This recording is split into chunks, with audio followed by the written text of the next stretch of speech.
आज हम बात करेंगे साउथ कोरिया के टूरिस्ट वीज़ा के बारे में। क्या-क्या डॉक्यूमेंट्स आपको चाहिए होंगे और डॉक्यूमेंट्स के साथ आपको ये भी बताऊँगा कि क्या आपको अप्लाई करना भी चाहिए या नहीं भी करना चाहिए। अभी जो सक्सेस रेट चल रहा है साउथ कोरिया का, उसके बारे में भी हम थोड़ी-सी बात करेंगे।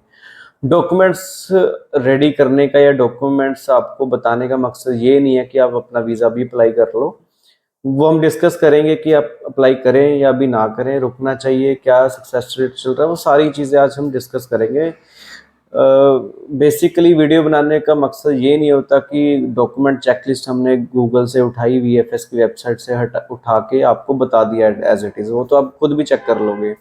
उसको थोड़ा सा हम सिंपल वे में बताएंगे, उसको थोड़ा सा एक्सप्लेन करेंगे कि उस जो कई बार क्या होता है चेकलिस्ट में कुछ चीज़ें ऐसी होती हैं वो नहीं समझ आती हैं, और चेकलिस्ट में जो डॉक्यूमेंट्स मांगे हुए हैं वो एक्चुअल में वो हमारे पास रेडी हैं, वो प्रिपेयर हैं प्रॉपरली, जो एज पर वीएफएस या एज पर एम्बेसी, ये सारी चीज़ें हमने डिस्कस करनी होती हैं।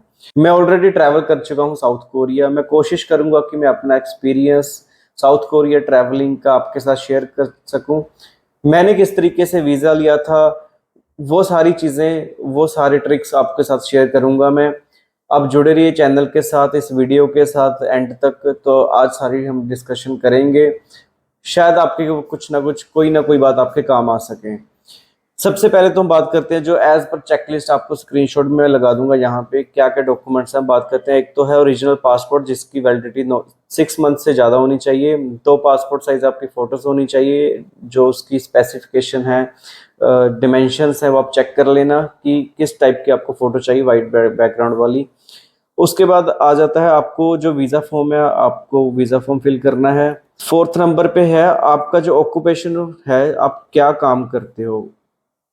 अगर आप इन केस ऑफ करंटली एम्प्लॉयड, अगर आप जॉब कर रहे हो तो आपको 1 साल की सैलरी स्लिप्स चाहिए होंगी। मीन्स कि आप अगर कहीं पे 1 साल से ज़्यादा काम कर रहे हो, या 2 साल हो गए या 3 साल हो गए कहीं पे जॉब करते हो, तो आपको कम से कम 1 साल की सैलरी स्लिप्स वहाँ से चाहिए होंगी। तो उसके बाद अब हम बात करते हैं photocopy of income tax returns of last 2 years.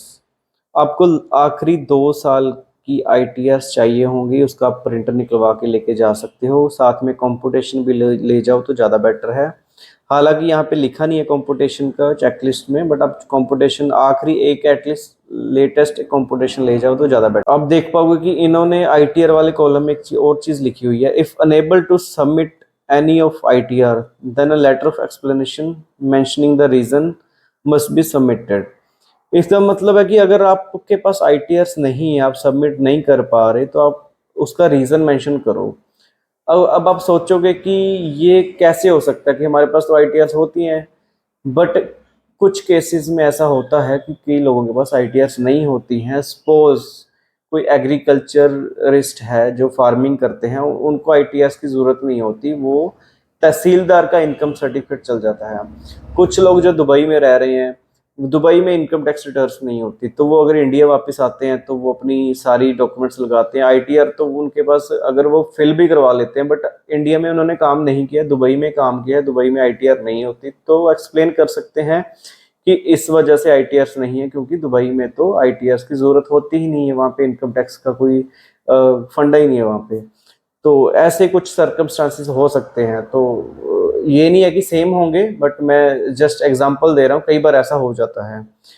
In case of ownership please submit 3 year company income tax returns. अगर आप प्रोप्राइटर हो, आपकी कोई फर्म है, कोई कंपनी है, या सोल प्रोप्राइटर हो, तो आपको इनकम टैक्स रिटर्न्स है वो 3 आईटीआर फिल कर देनी होगी। 3 आईटीआर आपको सबमिट करनी होगी अपनी फर्म की, अगर आप प्रोप्राइटर हो। जो आपकी बैंक स्टेटमेंट है वो 6 महीने की होनी चाहिए, उसके ऊपर बैंक की स्टैंप और साइन मैंडेटरी है।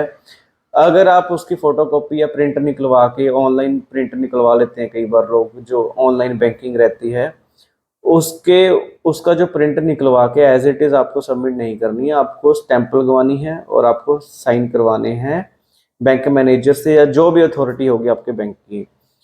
कंपनी रजिस्ट्रेशन कॉपी चाहिए होगी आपको, अगर आपका फर्म है, कोई आपका बिजनेस का प्रूफ चाहिए होगा, like MSME, GST, company registration act में जो कंपनी की रजिस्ट्रेशन होती है, वो सारी चीज़ें आपको चाहिए होगी। एक इन्होंने 10th नंबर पे कॉलम लगाया बनाया हुआ है, business profile details in case of ownership in in format only, please refer to download form section for format.